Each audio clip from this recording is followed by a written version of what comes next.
Alright, welcome back to my videos on the history of beat 'em ups. This one here is part 3. If you haven't seen the first two videos, I left a link to both in the description below. On this video, I will be taking a look back on the late part of the 1990s. In early 1991, Capcom released Street Fighter II, the one-on-one fighting game that would revolutionize the entire arcade industry for years to come. The massive boom in one-on-one fighting arcades would eventually start to eat away at the beat 'em up genre and its sales, as well as physical arcade territory. It was very common to see 4 to maybe 6 arcade cabinets of Street Fighter II in your local arcades, as well as other one-on-one fighting game cabinets. This reduction in space meant arcade owners had to make decisions that would best profit them. The one-on-one arcades were pretty much money printing machines back then, no doubt about that, so the decision was pretty much an easy one for the owners back then. Other arcades, including beat 'em ups, were relegated to optional at best, no inclusion at worst. As seen in my last video, Konami was one of the first big arcade developers to exit the beat 'em up genre, as this trickle-down effect continued its pace during the mid to late 1990s. They would continue to make arcades, just not the beat 'em ups. Would more developers follow that route? Let's find out.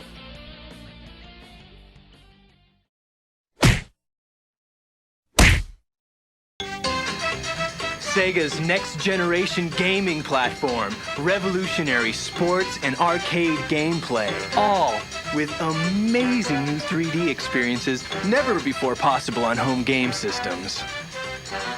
Wow.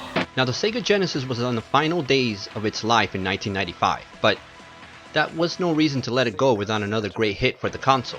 Comix Zone was a great beat 'em up that combined comics with a fresh gameplay mechanic.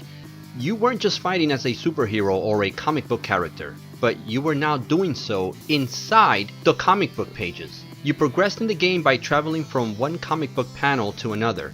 It was something completely fresh, considering we had seen so many variations of the beat 'em up games up to that point. The game did have a brutal difficulty, but the new perspective on this aging genre assured that you would probably take another crack at it time and time again. It's a good one.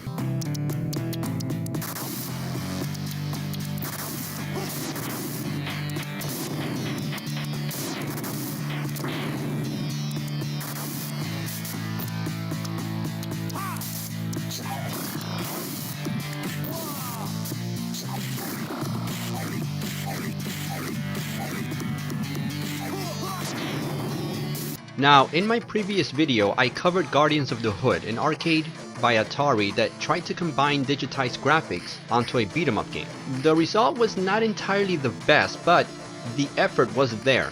Batman Forever on the Super Nintendo tried to close that gap when it was released. Acclaim developed a graphics engine that allowed for the use of digitized graphics to be utilized not only visually, but allowed for a much smoother gameplay experience. Well, smoother when compared to Guardians of the Hood. It was far from perfect, but it was a work in progress, and the game had you playing as Batman or Robin as you followed the premise of the movie by the same name. This game was also released on the Genesis, the Game Gear, for the PC, and yeah, even the R-Zone.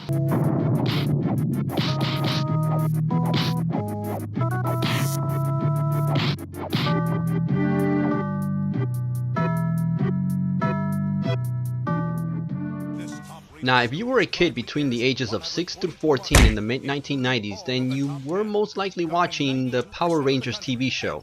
It was a huge deal. So when the TV show culminated on a movie being made in 1995, sure enough, a game followed that very same year on the Super Nintendo, Genesis, Game Gear, and the Game Boy. Now, this one here that I'm playing is the Genesis version. The game was nothing revolutionary, but it was a solid beat 'em up for those still hanging on to their aging 16-bit console or handheld console.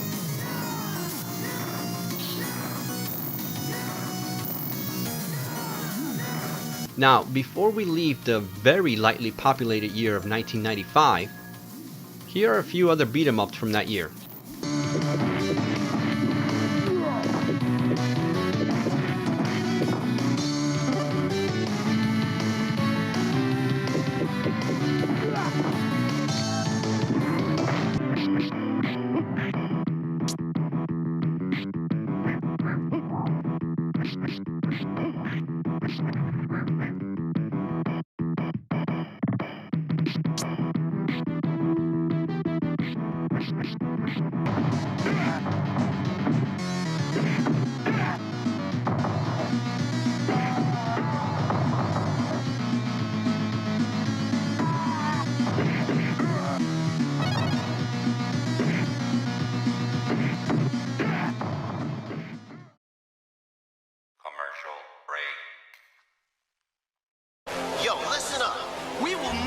live in a two-dimensional world. We won't go in one direction or seek what we can say.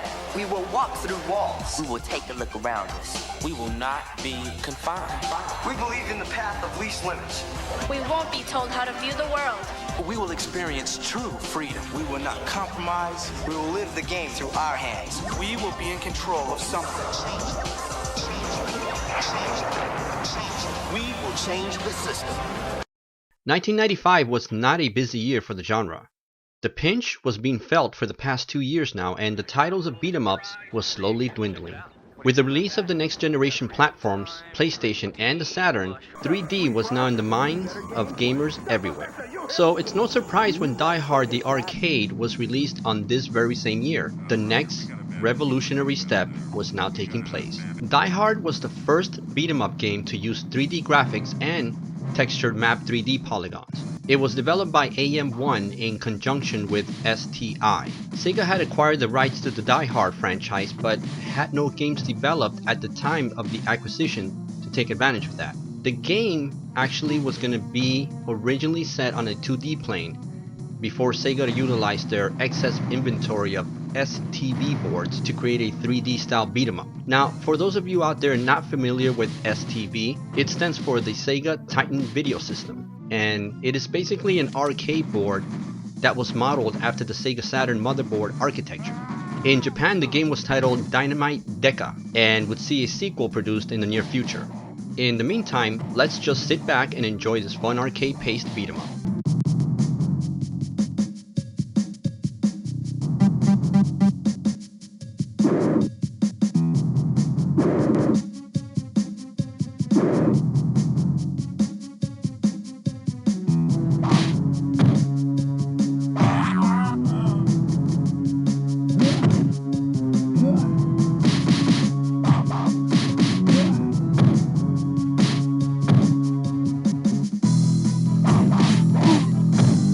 Now, even though Die Hard had broken the 3D plane for beat-em-ups, there was still room for the traditional 2D ones. Acclaim brought the Batman name into the arcades with Batman Forever, the arcade game. It was actually Acclaim's first arcade cabinet, and it utilized the Sega Titan technology I just mentioned. This game had some good gameplay and frantic pacing, and this beat 'em up was actually a blast to play as either Batman or Robin, or you could play 2 players co-op. It got ported to the Saturn and the PS1, but if you wanted the full experience without any missing animation frames and so forth, the arcade was the way to go. Now, little known trivia is that this one here was going to be released on the Jaguar CD, but we all know what happened with that.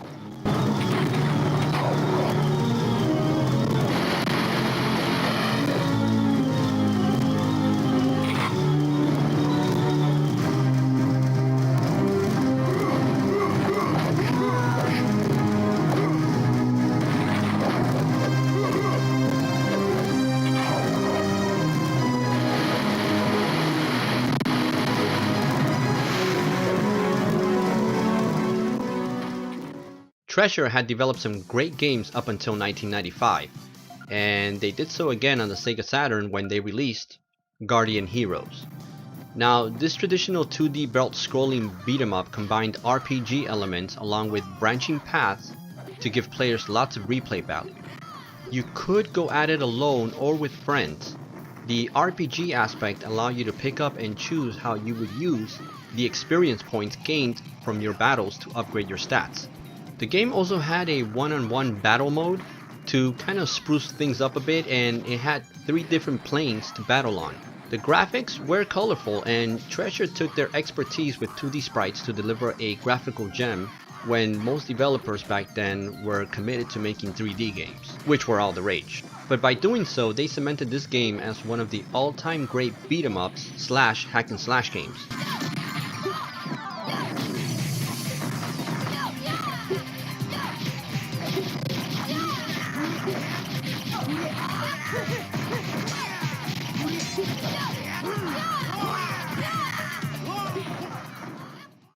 Hot on the heels of Guardian Heroes, Appaloosa Interactive here brought another solid title to the Saturn when they released 3 Dirty Dwarfs. This one was kind of odd because you can control all three dwarves, but you basically had only control of one of them at a time, with the other two following close behind you. And this is one of those games where it's a one-hit kill, so anytime an enemy hits you or any type of projectile hits you and your dwarf goes down and immediately gets swapped to the next dwarf. Once all three are knocked out, it's game over.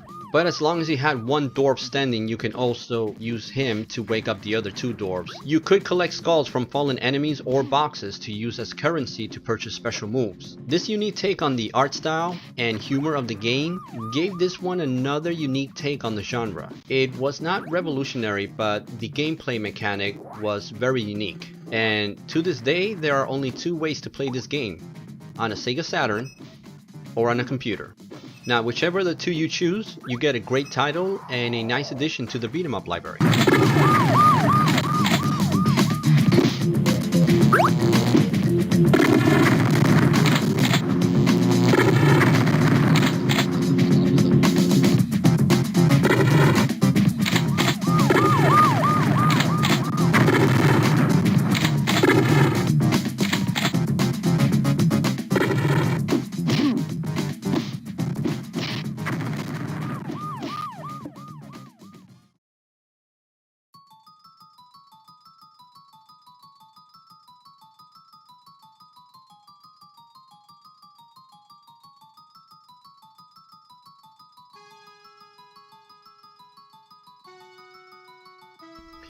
The Super Nintendo was also on its final days, as 3D was in full swing in the mid-90s. Capcom decided to give the Super Nintendo owners one more brawler to add to their library before Nintendo switched gears to their next console.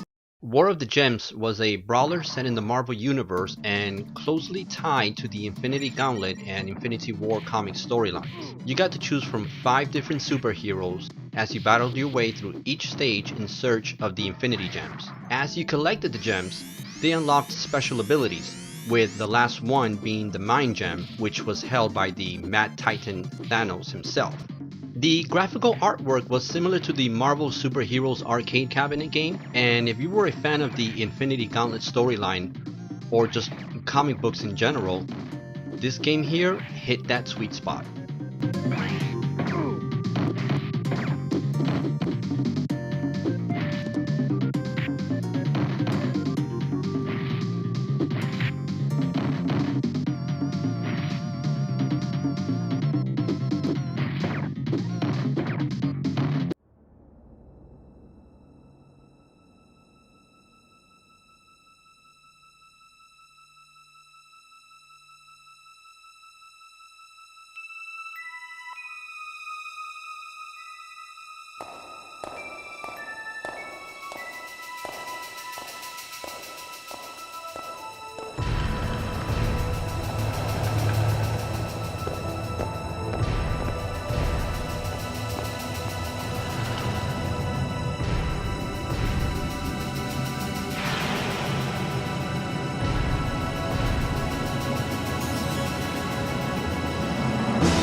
Panzer Bandit.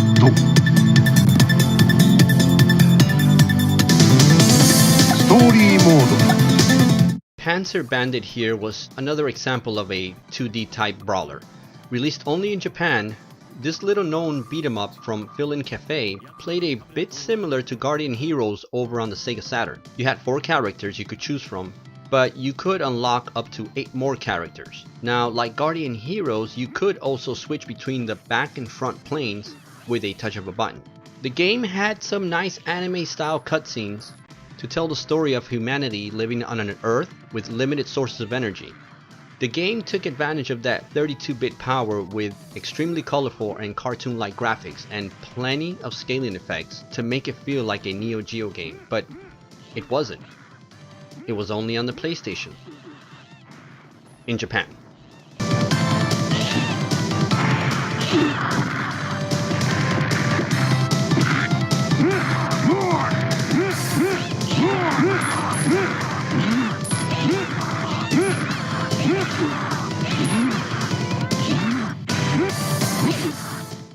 Now Capcom was still determined to bring us great beat 'em ups in the arcades. They never disappointed. Battle Circuit was their latest entry in that year. While beat 'em ups were on a severe downfall as the end of the 90s commenced, Capcom took us back to the crazy golden age of this genre. The game supported up to 4 players simultaneously and tied to it a very silly over-the-top story about a group of bounty hunters set on taking down the evil Dr. Saturn. The characters were heavily inspired by comic books and the manga scene. You could choose from 5 very different characters, ranging from a cyborg-looking hunter to an ostrich and even this green-looking alien thing. The entire game was pure fun and over-the-top mayhem, only as Capcom could deliver. This small, known arcade was only released in Japan and Europe, unfortunately, and wouldn't see it hit the console side until 2018 as part of the Capcom Beat 'em Up bundle. When people throw the word hidden gem around, this right here is the proper definition of that.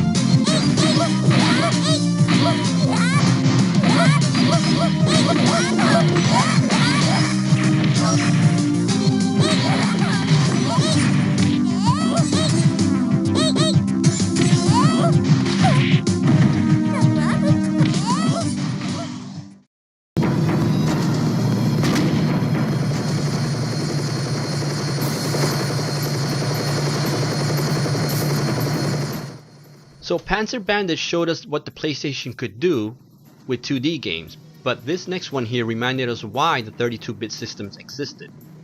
3D and core design gave us Fighting Force, the answer to Saturn's hit Die Hard. This title was originally pitched to Sega as a possible successor to the Streets of Rage franchise, but when it was turned down, the team at Core decided to release it on the PlayStation under its new name. Now alongside Die Hard, this game here was an example of where developers were going as the genre slowly pivoted to the 3D format. In it, you could choose from 4 different characters, and during the gameplay you could choose what path to take as you progressed, giving it more replay value. The pacing and overall speed of the game was not as hectic as its 2D counterparts, but that was expected as 3D engines were still new and experimental in those days. The game sold well, and a sequel will be released in 1999.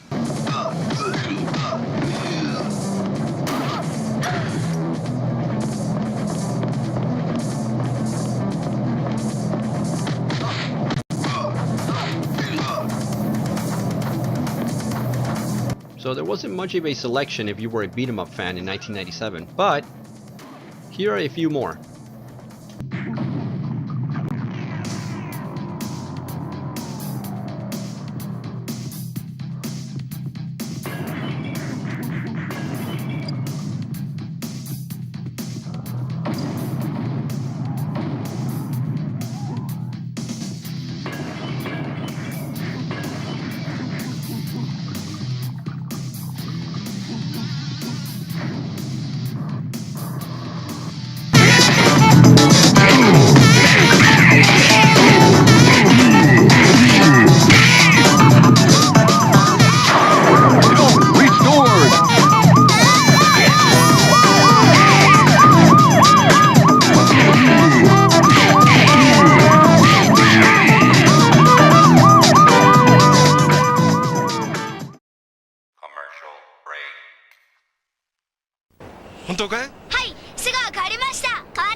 Sega was one of the few companies still giving us beat 'em up fans something to look forward to. Spikeout was as close as the Streets of Rage franchise would get to a 3D representation back then. This arcade was made using the Model 3-Step 2.1 arcade system board, the same board that was used on Daytona USA 2 and Star Wars Arcade, to name a few. The action was fast-paced and the graphics looked pretty clean and sharp. Didn't offer branching paths or any other element used on the console side of the beat 'em ups to prolong replayability. It was basically an arcade game and it was not afraid to own up to that fact. It was fun. Now Sega would go on to release a couple of more versions of this game but this one here is the one that started it all for Spikeout.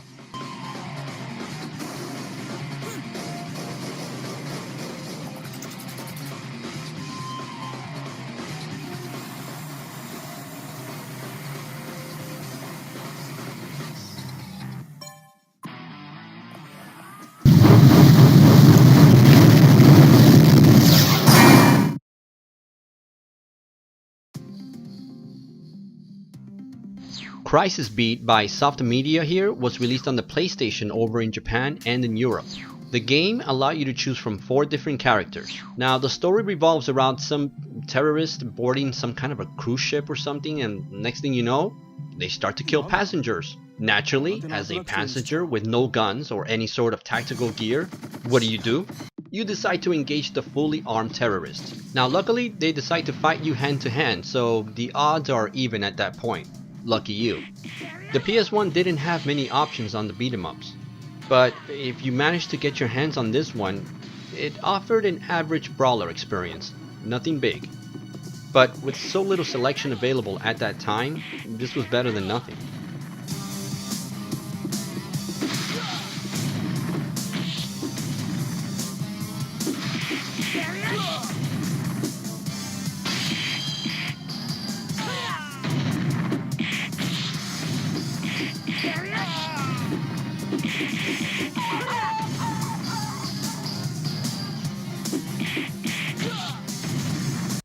Now, Sega had a hit with Dynamite Deca in Japan and decided to do a sequel to it with no ties to the Die Hard franchise outside of Japan. So Dynamite Deca 2 was released internationally as Dynamite Cop. This title was actually made using the System 2 board, the same one used on Virtual Cop and Sonic Fighters. The mission was to save the president's daughter from the same bad guy that appeared in the first game, and he went by the name of Wolf Hongo. That's a pretty cool name, I like that. You mostly fought on a cruise ship and on a deserted island. Not a revolutionary step for the genre, but 1998 only had these 2 beat-em-ups, so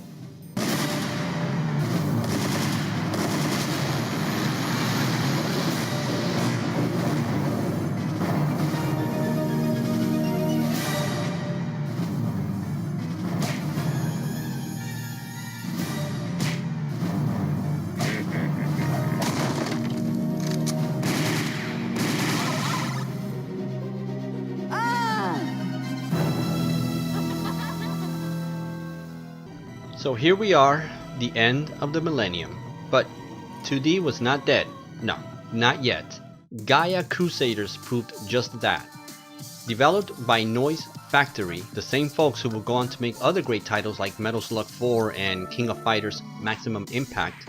The graphics on Gaia were very impressive and detailed, and the gameplay was complemented by some pretty good tight controls. Noise Factory showed us that with all the attention and praise 3D was getting, 2D still had plenty to offer for gamers, especially in the beat-em-up genre. Another little-known arcade hit that never got the console treatment, unfortunately.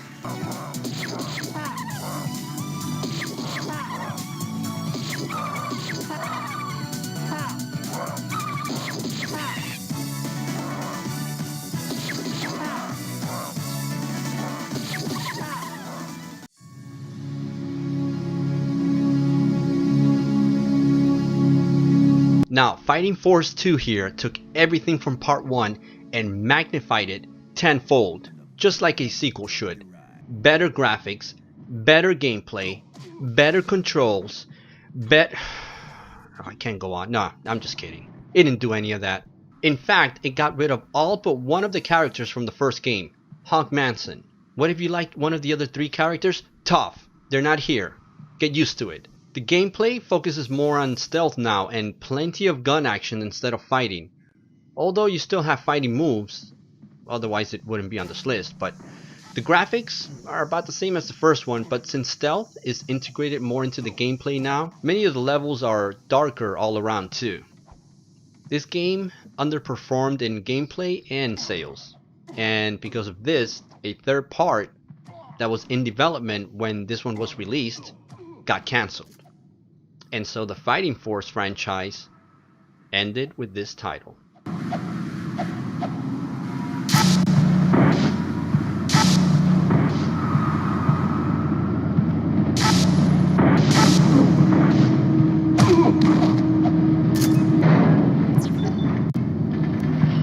How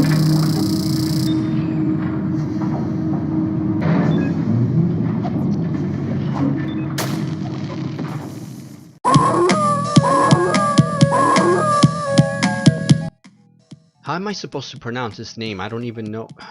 Bamf X half or one half? Not even one half, it's half.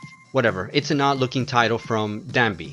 The sprite-based belt-scrolling beat-em-up was released right around the end of the 90s, September 1999 to be exact. It had 4-player characters to choose from and 2 players could play co-op. Some sites online also state that there's a 4-player cabinet, but I wasn't able to find more information on that. The art style was actually an odd choice for this one. The characters all have these big heads and pretty good animations, giving the game kind of like a cartoony, colorful look. It just looks odd though. And your characters could actually gain upgrades and change to more powerful forms, kind of like in Dragon Ball Z. And they all had a good amount of fighting moves at their disposal. It was an odd game that never saw the light of day on any major console, and it was released only in Korea and Europe. Supposedly this game is based on a comic book, but again, I can't find that much information on it either. The game did manage to get a release on PC in 2000 after some delays.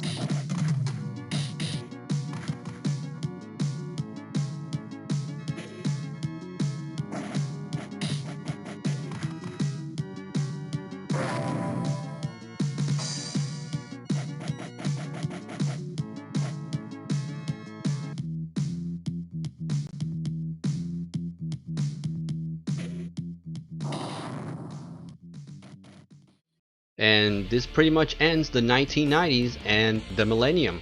After experiencing the golden age in the late 80s and into the early 90s, the genre quickly started fading as the decade came to a close. The introduction of the 32-bit systems and the one-on-one fighting genre slowly eroded its impact on both sides of the aisle. Arcade owners went with the safer bet of filling their local spots with Street Fighter II cabinets and other one-on-one fighting cabinets. And on the console side, gamers were now able to expand beyond the limited space of cartridges, so developers took full advantage of this, and their games were much more complex and aimed at giving gamers longer playing experiences beyond what regular brawlers could offer. So beat 'em up titles were rare and few in between towards the end of the 90s, and most were pretty standard and didn't offer much in revolutionizing that genre. 3D had been the next big frontier for the past few years, and developers were looking to expand on that technology. As we head into the 2000s, would 3D be the saving grace for this once thriving genre, or would it finally be left to slowly wither away? Stay tuned for part 4 and the new millennium. If you've made it this far, thank you so much for watching. Hopefully I introduced you to some new games along the way as well. So stay playing, stay watching, and until my next video, take care of yourselves.